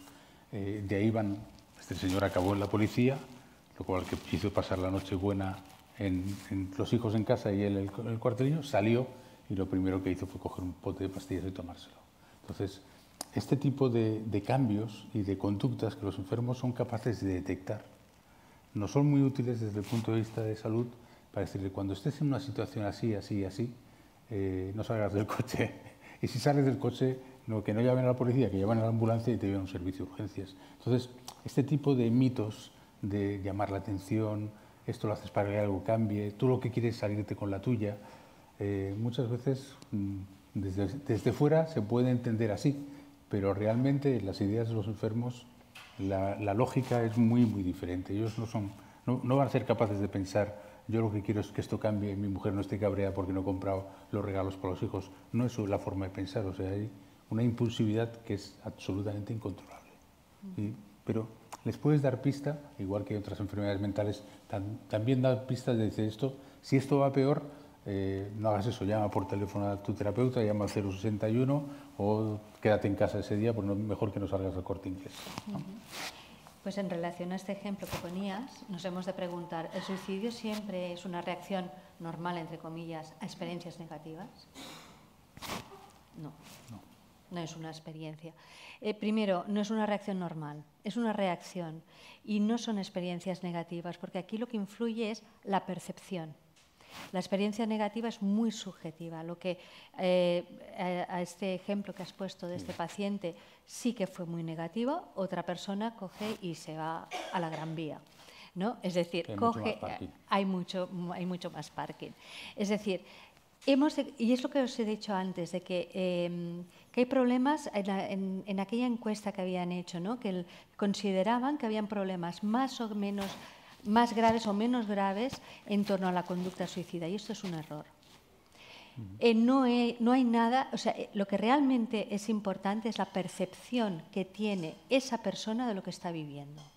Y a lo mejor que te haya dejado la pareja, tú desde una distancia lo ves, hombre, tampoco es grave porque te encontrará otro. O sea, en ese momento es lo peor del mundo que está sufriendo esa persona. No podemos que sea más o menos grave. Es importante para esta persona. Y esto es muy importante tenerlo en cuenta. No podemos emitir nuestro juicio en función de nuestra posición y de nuestra visión, sino de la visión del otro y dónde está el otro. Y lo que le representa vivir esto para esa persona. Otra de las preguntas que podríamos decir, entonces, ¿los medios de comunicación no pueden contribuir a la prevención del suicidio? Porque claro, si tienen tanto miedo, y de hecho hay muy pocas noticias, una de las cosas que más nos recriminan, nos reflexionan en voz alta las personas supervivientes en la entidad, es que hay tantas muertes y nadie habla, no salen en las noticias. Yo sí que oigo que cada semana dicen que ha habido tantos fallecimientos en accidente de tránsito este fin de semana en la AP7, en Cataluña, que lo estamos sufriendo, etcétera, etcétera. Claro que pueden contribuir. Los medios de comunicación los necesitamos y necesitamos que hablen del suicidio, pero hay unas ciertas normas que normalmente se las saltan. Hay unas recomendaciones que se trabajaron desde el Departamento de Salud hace ya unos años, que han sido la base de todas las recomendaciones y campañas que se han hecho en los medios de comunicación a nivel estatal y a nivel de la profesión, donde se siguen, obviamente, unas directrices que marca la OMS. Hay una regla de oro para los medios de comunicación que nos pueden ayudar, que siempre den... la regla de oro es no describir el método. Y esa es la regla de oro que todos los medios de comunicación deberían de seguir. Y todos se la saltan. Sí. Todos. Pedirle a un periodista eso es como pedirle un imposible. Un imposible. Y otra de las recomendaciones... Rebobino. La regla de oro es que no se mencione ni se describa el método. El método por el que ha fallecido esa persona, de la cual es noticia. Porque eso sí que es realmente lo que puede ayudar a dar ideas a personas que estén leyendo o oyendo esa noticia y que estén en una vulnerabilidad que nosotros no vemos. Entonces sí que en ese momento esa persona que está pensando que no está bien, que está con disgusto con la vida o escucha por la televisión, la radio, es igual, esa noticia, y entonces en ese momento quizás estemos contribuyendo a que esa ideación se haga cada vez mayor. Los medios de comunicación son muy importantes. De hecho, deben de estar presentes en cualquier plan de prevención del suicidio porque nos pueden ayudar para... Y más, las campañas, se empiezan a hacer campañas, que ahí sí que somos bastante pioneros en nuestro país, campañas de prevención, es precisamente hablando de suicidio. El agujero ese que está en todas las universidades y la verdad es que ha tenido bastante difusión. Son campañas que hemos hecho pues, expertos, familiares, usuarios, para intentar evitar ese efecto llamada, que desde luego es un problema, pero lo que está claro es que del suicidio hay que hablar. Si no hablamos, no sabremos que existe. Y esto no es nuevo. O sea, en su momento, cuando empezaron las campañas antitabaco y antidroga, pues había gente que decía, no hablemos de droga y de tabaco, no vaya a ser que los críos empiecen a fumar, cuando ya habían fumado muchos. O cuando hablamos de los malos tratos, ¿no? Al principio de hablar de los malos tratos, uno de los mensajes que se lanzaron es no hablemos de ese tema, que no vayamos a dar ideas, ¿no? Claro, entre no hablar y hacer canciones de la maté porque era mía, hay un mundo. Lo que hay que hablar es bien de las cosas. Exacto. No por hablar del tabaco ahora nos pondremos a fumar todos. Sí, no, vale. También nos podemos preguntar, ¿las personas con comportamiento suicida son peligrosas? En absoluto. Quizás tenemos en este imaginario esa actuación violenta que supone, pero son violentas hacia uno mismo. Y hay ese miedo de actuar o de estar al lado con una persona con ideación suicida, porque tenemos en nuestro imaginario que en algún momento se puede volver una violencia hacia nosotros. En absoluto, será siempre hacia ella misma. Y esto es otra de las ideas que tenemos. Esto es un mito que está también relacionado con la enfermedad mental. Por cada persona con enfermedad mental que es agresiva, 10 veces es víctima, ¿no? Sí que es verdad que hay enfermedades mentales muy específicas, muy extrañas, en las cuales puede haber un enfermo mental que tenga riesgo para la gente, sobre todo para la gente que quiere, por desgracia, ¿no? Pero desde luego la mayoría de estas personas son víctimas muchas más veces de lo que son agresores. Que esto estigmatiza todavía más. Sí, bueno, es una de esos estigmas que la enfermedad mental lleva consigo. La enfermedad siempre lleva consigo. Y, por tanto, ¿solamente los profesionales pueden hacer o prevenir la conducta suicida? Bueno, la prevención de la conducta suicida la tiene que hacer aquellas personas que están cerca de las personas en riesgo de suicidios. Eso es la prevención esencial. Los profesionales, claro, tenemos cosas que hacer, tenemos el código de riesgo de suicidio, tenemos que asegurar que personas que hacen una conducta suicida se les sigue y se les pregunta. Durante mucho tiempo la gente iba a urgencias y se le daba el alta y nadie lo seguía y nadie les preguntaba. El código permite que prácticamente el 80% de las personas tengan una visita antes de los 8 días, se hace una conducta suicida, ¿no? Entonces, bueno, durante mucho tiempo pensamos, la gente lo va a vivir como una intromisión, porque a los 30 días el código llama a la persona para ver si está bien. La verdad es que cuando hemos pasado encuestas, la gente estamos encantados de que el sistema nos llame para decir cómo se encuentra y si no estás bien, volvemos otra vez a engancharte al proceso de cuidados, ¿no? Con lo cual, que llama mucho la atención, ¿eh? Esta es la palabra mágica, el enganche, el vínculo. El poder ofrecer a una persona que se sienta que pertenece, que alguien se interese, que se preocupe por ella. El vínculo es esencial en todas las edades para poder hacer una buena prevención del suicidio. El sentirse que importas a alguien y que tú formas parte de alguien, de una familia, de un grupo, de trabajo, de lo que sea. Sobre todo esto es muy importante, lo sabemos en los adolescentes, pero en toda nuestra vida somos personas de comunidad social y eso es una de las cuestiones muy importantes cuando estemos hablando de prevención del suicidio. Yo creo que es muy importante que nos llevemos hoy la idea de que todos somos potencialmente agentes de prevención del suicidio, que en cualquier momento podemos ayudar a buscar ayuda. En ningún momento nos vamos a ocupar de ese caso porque no estamos ni capacitados ni formados, pero sí que sabemos escuchar.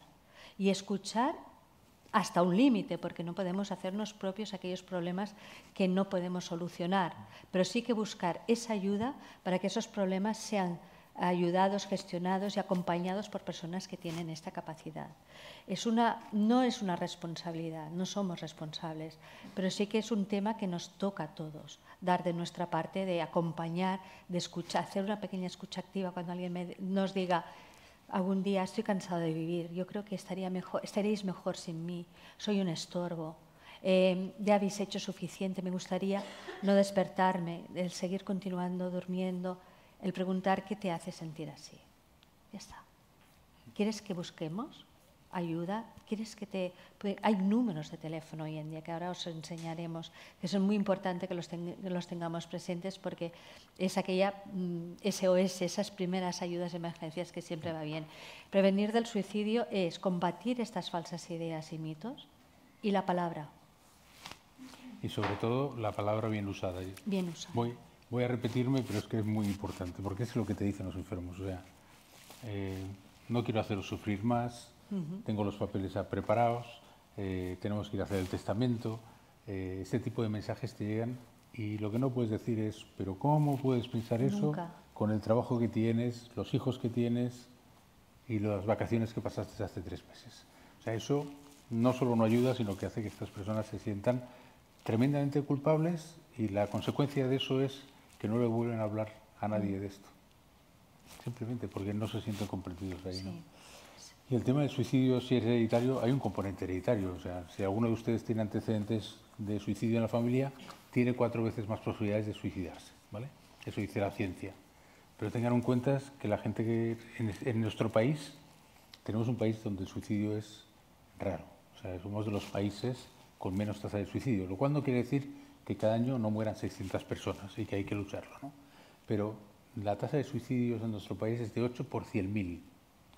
Si uno tiene 4 veces más, tiene, pues, 8 por 4, 32. 32 por 100.000, con lo cual es verdad que es un factor que en salud mental se mira sistemáticamente y se pregunta sistemáticamente, pero desde luego no es, como otras cosas en la herencia, no es una sentencia.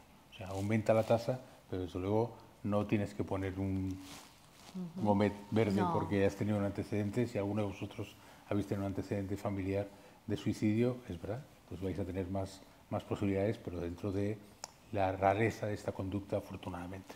Bueno, y también está el componente multifactorial, que son los factores de riesgo los que se heredan, ¿no?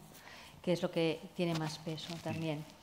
Y por último, yo creo que ha quedado claro, el suicidio realmente se puede prevenir, sí, se puede prevenir, pero es difícilmente previsible. Bueno, de momento no podemos. No podemos, de momento. No podemos predecir quién va a hacer una conducta suicida, pero se puede prevenir. Pero se puede prevenir. Y yo creo que este es el cambio de paradigma que necesitamos todos, como una sociedad madura, que podemos hablar del suicidio sin que nos pongamos incómodos en la mesa. No, estamos hablando de una situación que pasa, desgraciadamente, bastante. Y ahora yo creo que ahora cada vez que hablamos, cada uno se abre más diciendo, sí, esto de lo que hablas, de lo que a ti te ha pasado, pues le pasó realmente a mi hermano, a mi cuñado. O sea, tendremos una tendencia a que cuando nos sentimos entre iguales a poder compartir esas experiencias. De todos modos, hoy hemos querido hablar de estas ideas que son preconcebidas y que dificultan un poco la prevención del suicidio, pero lo más importante que os debéis de llevar hoy también son todas estas teléfonos que pueden ayudar, que son recursos que se pueden apuntar y tener, decir, por si acaso, estas son las tiritas que podemos ofrecer en aquel momento en que alguien de nuestro lado nos diga no puedo más, yo no creo que, yo quiero dejar de ser una carga a mi familia. Decirles llama a cualquiera de estos números, ahí te pueden ayudar. Yo no te puedo ayudar porque tengo mis limitaciones, soy tu amiga, soy tu amigo y me veo incapacitado, pero aquí te escucharán. Son escuchas que nadie te va a conocer, donde podrás hablar libremente de lo que te pasa y cómo te sientes. Obviamente los problemas son multifactoriales, los problemas no se solucionan en un cerrar y abrir de ojos. Estamos en una sociedad donde queremos que las soluciones sean rápidas, pero los problemas personales, que comportan emociones, necesitan su tiempo, necesitan un proceso de cura.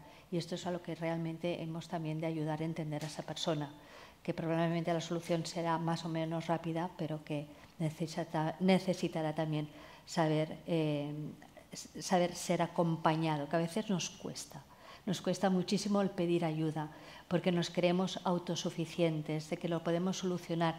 Estamos además en la sociedad donde no queremos molestar al otro. Y eso es un gran error. Estamos perdiendo esta capacidad, este sentimiento de esta cohesión grupal, donde yo me acuerdo cuando era más pequeña de lo que soy ahora, en mi casa, en la familia, en la escalera, nos ayudábamos entre las vecinas. Esto se está perdiendo. Estas relaciones de ayuda, de red, se está perdiendo. Y esto es muy importante también cuando tenemos nosotros como personas a nivel de gestión emocional ante los problemas. ¿Qué hacemos generalmente cuando tenemos un problema? Llevamos a aquel con el que tenemos más amistad, más confianza, pero pensándolo 3 veces no quiero tampoco agobiarla ni agobiarlo porque él tendrá sus problemas. Es importante que nos demos permiso para llamar y si está agobiado o agobiada nos lo dirá y le hemos de pedir cuándo te va bien que te vuelva a llamar, porque es importante que yo te tengo que explicar esto. Y si es en persona, mejor. Nada de WhatsApp ni redes y evitar el teléfono, obviamente, porque la conducta de cómo nos sentimos, cómo lo decimos o cómo miramos también dice mucho de nuestro sufrimiento. De todas formas, llevamos años y lleva la sociedad años luchando contra esa lacra y realmente nos está costando mucho. Pero también hay que poner en positivo lo que se han hecho los últimos años. Obviamente. Yo, si algo me ha impresionado, hace 15 años, cuando cogías el teléfono, los que tenían teléfono entonces, y ponías en el buscador suicidio, te salían como 10 páginas que te decían cómo tenías que suicidarte. Métodos suicidios. En estos momentos, probarlo. Si ponéis suicidio en el buscador, os va a salir 10 páginas donde pedir ayuda. Ese tipo de cosas son los que realmente van a cambiar el futuro de las personas que hacen tentativas de suicidio. Y yo pienso que de la sociedad, porque me parece que es un mensaje positivo para una sociedad como la nuestra, que siempre estamos pensando que los móviles, las tabletas son fatales, pues también son capaces de conseguir cosas que de otra manera no podríamos conseguir. y hace 15 años hubiese sido imposible esta tarde. Sí. Y esto es lo que hemos de celebrar, de cómo el cambio. Bueno, muchísimas gracias y ahora quedamos a disposición de las preguntas que queráis hacernos o reflexiones que queráis compartir. Gracias. Muy bien.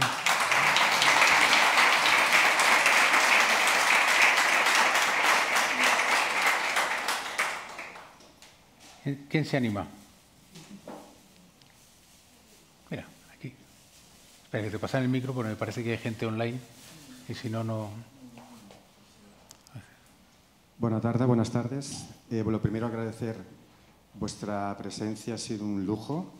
El trato, el tono, la profusión con la que han estado hablando y aparte de datos desde un punto de vista de psicología y psiquiatría, me ha gustado mucho ver también el enfoque sin tapujos desde la sociología y hasta incluso un debate filosófico, con lo cual ha sido súper enriquecedor. Muchísimas gracias por esta exposición tan generosa. Una reflexión con respuesta quizás si la hay.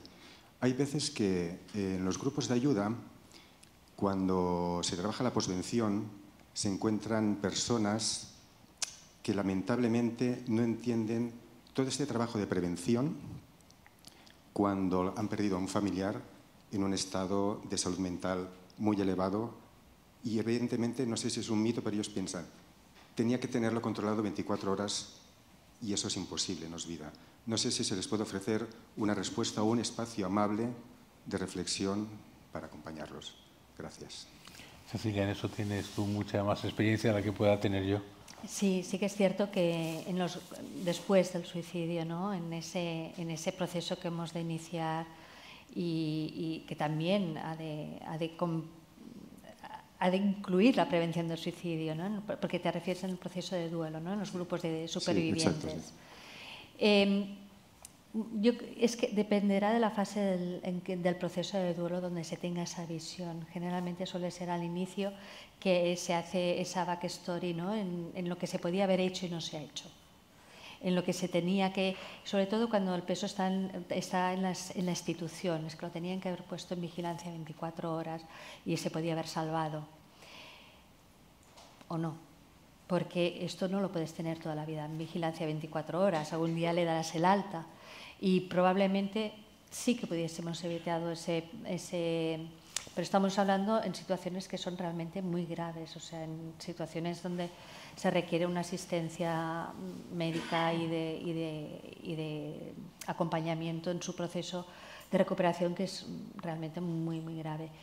Yo creo que a veces se puede conseguir una cierta comprensión donde está aquella fase que no podemos controlar del todo, esa omnipotencia, ¿no? que pedimos a los profesionales o a las instituciones de que sean garantes, ¿no? de que salven siempre la vida y nunca es posible.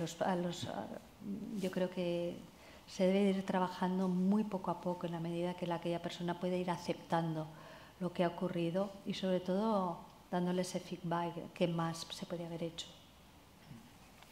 Como dice Cecilia, depende mucho de la fase del duelo en que esté ese familiar, pero que tú no veas que sea una acción que cambie radicalmente la conducta o el comportamiento de ese familiar, no quiere decir que no sea útil. Muchas veces el hecho de que vayan con un profesional o con un usuario o con una familia, las primeras semanas sabes que lo que te va a pasar es una catarsis que no tiene mucha lógica y muchas veces lo que buscas es un culpable, un responsable y posteriormente, conforme va pasando la fase del duelo, la mayoría de estas familias llega a un entente, que no es una solución, porque ese duelo es un duelo que es difícil desde luego resolver e imposible de olvidar, ¿no? Pero sí que es verdad que hay unas fases y conforme va pasando las fases estas, las personas suelen hacer un pacto de qué es culpa mía, qué es culpa de la institución, esa persona ya no está y lo único que puedes hacer es llorar. Gracias.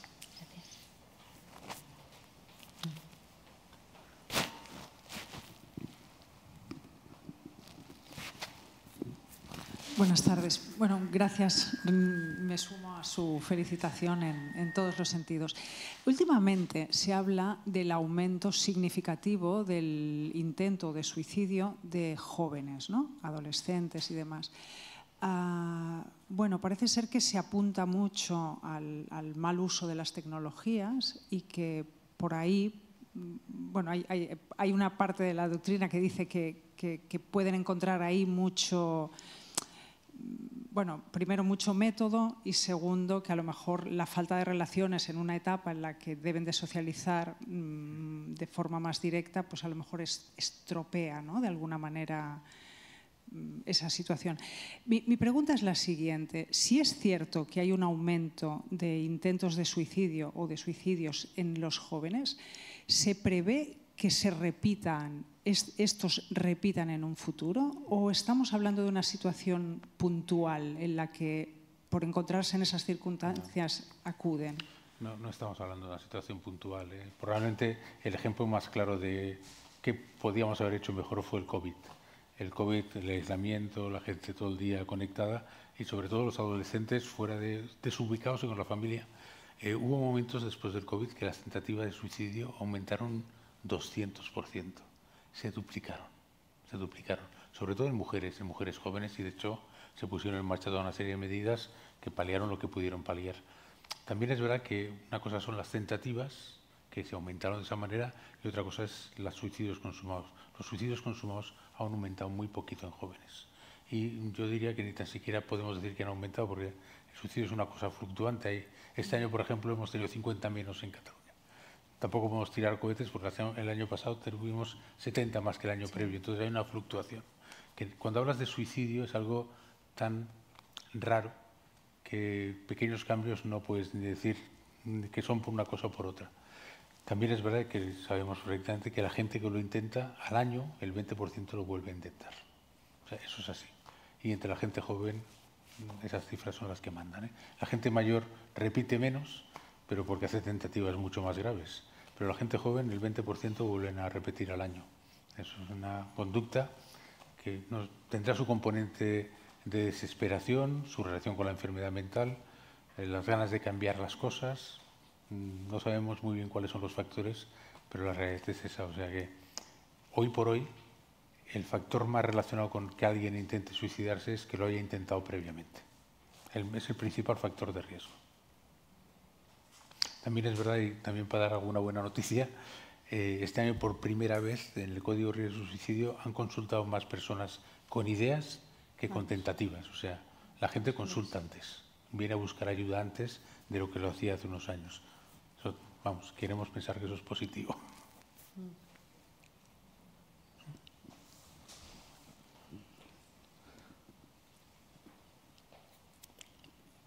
Hola, Cecilia, Víctor, gracias. Buenas. De nuevo, siempre por vuestro activismo sostenido en el tiempo durante tanta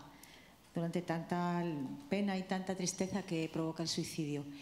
Estamos claros en que la prevención es la clave, es la base. Pensaba ahora en el forense Miguel Lorente, cuando hablas siempre de la detección, en cuanto a la violencia de género, ¿no?, de la detección precoz.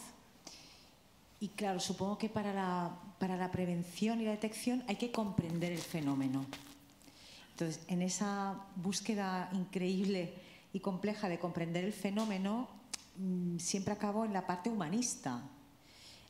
Porque habláis del dolor, pero bueno, hay personas que sufren mucho dolor y no acaban entonces con sus vidas. Entonces tiene que haber más cosas que sondear. Entonces la parte humanista, que me interesa especialmente, me lleva a pensar que escapar del dolor es una conducta natural, es una mala elección del cerebro o una mala elección, ¿no? Pero es una conducta natural. Entonces os quiero preguntar si pensáis que es tan complejo este problema porque estamos intentando frenar lo que por otro lado, para lo que por el otro lado estamos programados, que es para escapar del dolor, que es lo primero que cuando empecé a documentarme sobre esto me supuso un cambio de mirada, cuando alguien en una conferencia dijo: es como cuando alguien se tira por un edificio que está en llamas. No pretende matarse, pretende huir del fuego, ¿no? Entonces, ¿es una elección natural y normal huir del dolor? No sé si me he explicado, ¿eh? Sí, no, se te ha explicado perfectamente.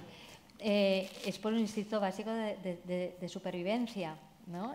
Tú necesitas huir del dolor porque con aquello no puedes vivir bien. Es decir, lo que pasa es que hay tolerancias de dolor y sí que es cierto, pero no podemos validar esta respuesta como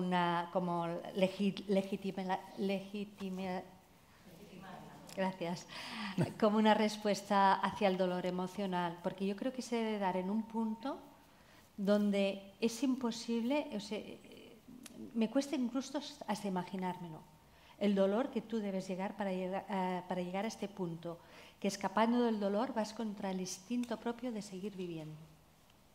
Eso a mí lo que me plantea cuando, por ejemplo, se hizo muy viral últimamente ese vídeo de Bon Jovi rescatando a esa persona, ¿no? Ese momento de ambivalencia que antes ha comentado Víctor, ¿no? Te duele la vida, pero debe haber un momento que te deja de doler, porque te has desvinculado completamente por ella. Entonces es ese momento donde realmente hay algo que aún te atrae, pero el dolor continúa estando. Entonces es como hacemos, y después cada persona tiene una tolerancia diferente al dolor. Y quizás hay personas que se han hecho muy tolerantes al dolor y hay otras que por cualquier cosa que a lo mejor no sea predeciblemente tan dolorosa, no lo pueden soportar. Claro, la subjetividad ahí es donde va a jugar, que va a jugar también todos los factores que tengas de red, que te puedan ayudar. El dolor emocional difícilmente es fastidiado porque no se ve, como los maltratos psicológicos, ¿no? Si aquello que no vemos es aquello lo que es difícil mesurar y es aquello que te va a decir aquella persona, ¿a usted cuánto le duele? De la escala del 1 al 10. Claro, en un momento diré un 10, pero es que si hay un 12, un 12. Realmente es muy difícil determinar, pero nunca debe ser una salida legítima, porque entonces no estaríamos haciendo la carga que supondría a los familiares, amigos, esa muerte sería terrible. Porque viene ahí la pregunta, ¿qué podía haber hecho yo para evitarlo?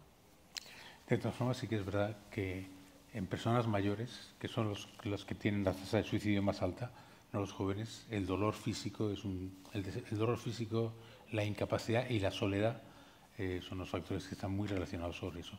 En gente joven, lo más frecuente es el dolor psicológico y lo que decías tú, insinuabas, y seguramente hemos escuchado a los mismos autores, es ¿qué hace el suicidio si por evolución no tiene que sobrevivir, ¿no?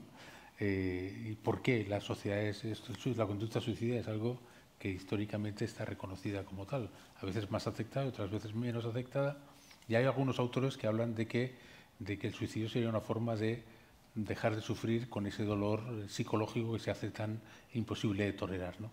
Y esos mismos autores, la verdad es que son muy provocadores y te dicen que la enfermedad mental, la ansiosa, depresiva, probablemente serían mecanismos para tolerar ese dolor. O sea, que sería... Pero bueno, eso son teorías evolutivas. La realidad es que los enfermos, cuando tienen ese dolor psicológico que no pueden controlar y que solo ven una salida, que es un pasillo y un escape y la muerte en el fondo, es que te lo explican muy gráfico, es que no podía tolerar eso. Gracias. Bueno, muchísimas gracias por vuestras intervenciones y también por la implicación que supone estas exposiciones públicas. Bueno, yo voy a hacer una pregunta desde el punto de vista de la epidemiología del suicidio, ¿no? que probablemente podréis comentar. Esa epidemiología del suicidio, tanto los intentos como el acto consumado, es diferente en países. Y también es diferente en algunas épocas, ¿no? de la historia. Me gustaría que, digamos, comentarais algo sobre esto y qué luz da, ¿no? sobre cómo van sucediendo los hechos desde un punto de vista más poblacional, no solo individual. No sé si la pregunta es clara. Más o menos.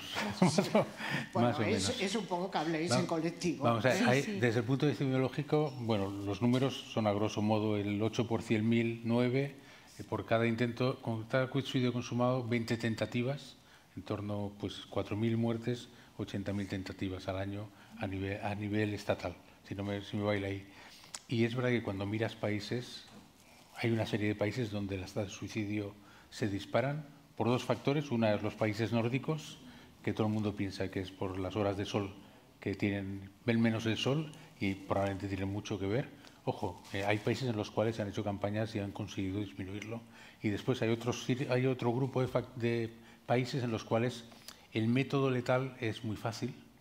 La primera instrucción para evitar las muertes por suicidio es aleja los métodos vitales. Hay los métodos letales en Estados Unidos que tienen una tasa alta de suicidio, es porque la gente, todo el mundo tiene acceso a las armas de fuego. Punto. En la China había unas tasas de suicidio altísimas en las mujeres, porque las mujeres rurales, la mayoría, se suicidaban con pesticidas que tenían un componente que era mortal prácticamente siempre. Retiraron el componente de los pesticidas y en China bajó radical. O sea, que las cosas pasen no quiere decir que seamos nihilistas. En China bajó radicalmente las muertes de mujeres por suicidio cuando se retiró los pesticidas, porque era tremendamente fácil. Y después hay los países, como toda la cultura japonesa, donde el suicidio, el harakiri, es una conducta culturalmente aceptada y por lo tanto también tiene tasas de suicidio más alto. Y hay países que sencillamente nadie se suicida. Los países del Mediterráneo sur, ahí no hay suicidio porque no hay nadie que diga que se suicida, porque la religión prohíbe que alguien se suicide, ¿no? Con lo cual ahí desaparecen. Y hay una cosa muy curiosa, en Madrid la muerte por suicidio era la mitad que en el resto de España durante años. Y íbamos a Madrid y decíamos, ¿y esto cómo puede ser? Y los buenos amigos que tengo del Madrid, decían, es que la inmigración, yo digo, escuchar eso, la inmigración ha hecho que aquí a Madrid vengan los mejores y los más fuertes. Hostia, joder. Bueno, el caso es que cambiaron al juez que determinaba el suicidio en el Instituto Médico Forense, que debía tener sus creencias religiosas, y las muertes por suicidio en Madrid son las mismas que son el resto. Son factores que a veces dices, ¿y esto cómo puede ser? Pues porque el que hacía el registro pues ponía otras cosas. Es así. Pero sí, hay muchas diferencias por países y muchas veces tienen que ver con factores epidemiológicos y otras veces con factores puramente culturales. No sé si era la pregunta esa. Sí. Como mínimo, dierais una pequeña perspectiva de todo esto, ¿no? No sé si quieres comentar algo. No, de hecho, en la región Porque de los si países mediterráneos... Si no parece que suceda en la punta de un alfiler el suicidio. No. Claro, con un enfoque simplemente individual. Era un poco el guión de la charla de hoy, pero sí que es cierto que los países mediterráneos, España incluido, o sea, Grecia, Italia, hay menor tasas de suicidio respecto al norte porque siempre se ha creído pues esta cultura mediterránea del vínculo, como formamos muy bien las familias y como a la que pasa algo vamos toda la familia ahí a ver qué pasa, ¿no? Y eso es lo que posiblemente en los países del norte no están tan es una costumbre, las reuniones familiares y tal, aunque aquí ahora se empieza a perder, pero sí.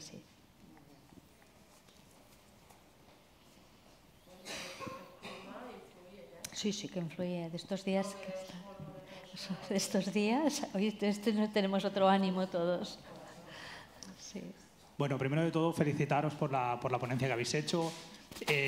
Como trabajador de la hospitalización de un hospital de agudos en salud mental, una de las cosas que sí, bueno, por desgracia, el porcentaje mayor que nos llegan de pacientes han tenido bastante intento autolítico, pero una vez que se estabilizan, a mí el temor que me queda siempre es qué recursos ofrece la comunidad para esas personas o para esas familias desde la proximidad comunitaria a nivel de CAP, de servicio, no sé, como las entidades que trabajan, ¿no? Me hace falta, no sé cuál es vuestra opinión en relación a este tema. ¿Creéis que hace falta más, no sé si llamarle políticas de prevención a través de la sanidad pública más cercana al paciente y a los familiares? ¿O estamos en una situación que ahora estamos en la fase más inicial, que es todos los números de teléfonos que nos habéis pasado? ¿Hacia dónde va? Me gustaría saber un poco el tema. Gracias. Por desgracia, en la prevención de suicidio nunca es suficiente, ¿no? O sea, cuando el otro día nos reuníamos con con Interior y decía, hemos formado a todos los Mossos con un curso de no sé cuántas horas. Dios, sí. Y te decían, es obligatorio, los Mossos esto es obligatorio. En el sistema sanitario no son obligatorios, ¿no? Hombre, el código ayudaba a seguir a esos enfermos. Antes solo 1 de cada 4 se seguía, ahora se sigue el 80%. Sí que es verdad que sí sigue y hay muchos enfermos o muchas personas que necesitarían hacer un tratamiento farmacológico. Ese es fácil porque es recetar, pero muchos de ellos necesitan tratamiento psicológico y, por desgracia, la psicoterapia y la sanidad pública no se llevan muy bien. De hecho, hay muy pocos profesionales y eso es lo que más se echa de menos. O sea, esas personas que realmente las detectamos, lo tratamos, pero después no se pueden la ayuda que habría que poner. Y pasa lo mismo, Cecilia no lo dirá, pero yo lo digo yo, sería muy importante tener los datos de la gente que se suicida, porque eso permitiría a la red sanitaria ayudar a las familias, porque realmente las familias lo pasan fatal. Yo pienso que este año conseguiremos tener esos datos. Llevamos 20 años detrás de que el Instituto Anatómico Forense nos lo dé, pero esta vez nos lo dará, seguro que nos lo dará. Y claro, eso es que es esencial, o sea, no solo con el usuario y la familia, también, por lo menos hay que ofrecer esa ayuda. Hay familias que te dicen que no las necesitan, no pasa nada, pero hay familias que realmente se quedan absolutamente desestructuradas y que una ayuda inicial, aunque no fuera muy intensa, iría muy bien, pero desde luego ahí tiene que haber un psicólogo o un profesional que sea capaz de manejar la situación y de derivar las soluciones de supervivientes, que hacen un trabajo fantástico, pero si no somos capaces de detectarlos, problema. Entonces, yo diría que la detección, tanto familiares como usuarios, y después el poder ofrecer un tratamiento de una intensidad mínima. Si trabajas en el sistema sanitario, sabes perfectamente a lo que me refiero. Gracias.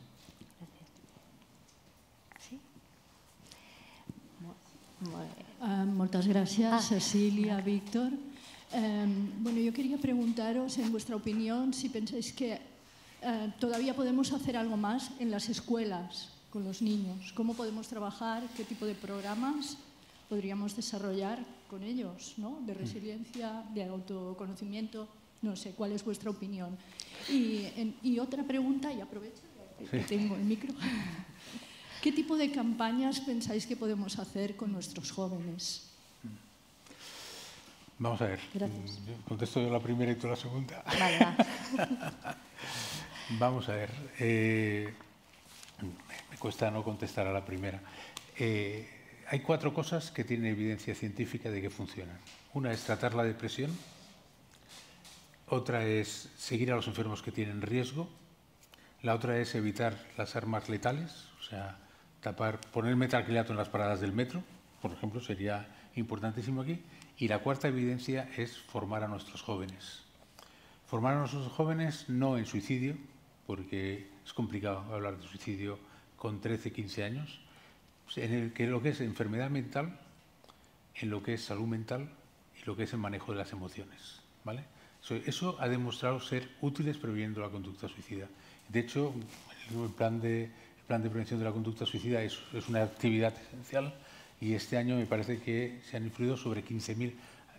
A esa edad, me parece que a los 14 años, hay 80.000 escolarizados en Cataluña.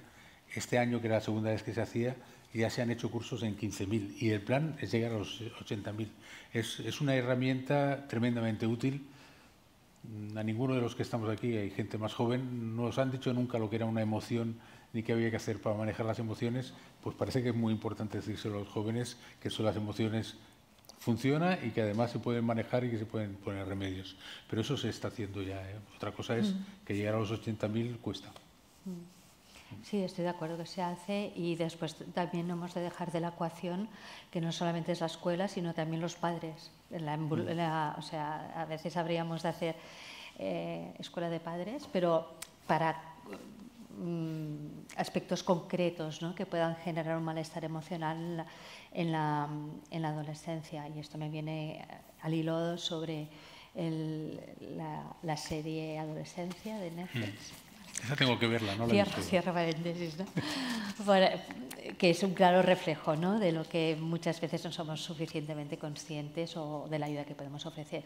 Y sobre la campaña jóvenes es el público más difícil a cómo llegar y por dónde llegar. Porque claro, yo el otro día, no sé por dónde, les dije, digo, esto si no lo ponemos en TikTok, no, es que no llega. Pero claro, es un poco contradecirnos de decir, bueno, claro, es que las redes sociales no vamos a fomentar, pero es que están allí. Es que si los del Consultam, ¿no? Dices que no vienen, digo, es que si no estás en TikTok no te vendrán. Sí. Y es así de perverso el tema, ¿no? Has de estar en una red social para que realmente puedas llegar, porque por mucho que podamos hacer campañas publicitarias en folletos y todo esto, ellos no, vamos, están en otro mundo. Y hemos de llegar quizás por unas personas que sean influyentes, es decir, influencers. Lo que pasa es que, claro, coger el prototipo que nos puede ayudar en esta misión, pues no es fácil y habríamos de hacer una buena selección y que sea consecuente, obviamente, con toda su carrera de influencer. Pero es el público más difícil que hoy en día, incluso las marcas, es para llegar y poder hacer. Pero bueno, no vamos a dejar. Pero las marcas llegan, nosotros tendríamos... Porque es el neuromarketing de las redes. Sí, pero igual que llegan porque hay un interés económico, tendríamos que ser suficientemente flexibles. Yo tengo una nieta que es lo que me da la vida y el otro día viene a casa y coge el marco donde estábamos sus abuelos ahí y empieza a hacer así. Y me mira como diciendo, tío, esto se ha roto. Pues la gente joven es así, o sea, tenemos que ser nosotros quien tengamos que llegar ahí. Y a mí lo de los influencers, no te creas que no me parece una magnífica idea, porque si no la gente joven no consulta. Se pasan los mensajes, hablan entre ellos, pero no consultan. Muy bien, pues creo que ya se nos ha hecho la hora y bueno, agradeceros, Víctor, os agradecemos enormemente vuestra compañía esta tarde, ha sido un placer, de verdad, pocas oportunidades tenemos para poder hablar de forma tan coloquial, tan a gusto que hemos estado de este tema que no resulta fácil y vamos, por mi parte, eternamente agradecida y sobre todo a la obra social La Caixa por habernos dado la oportunidad de poder estar en este espacio precioso y las facilidades que nos han facilitado para estar aquí con vosotros esta tarde. Genial, pues muchísimas gracias, ha sido un placer. Gracias. Pues mira, vamos a echar un trago de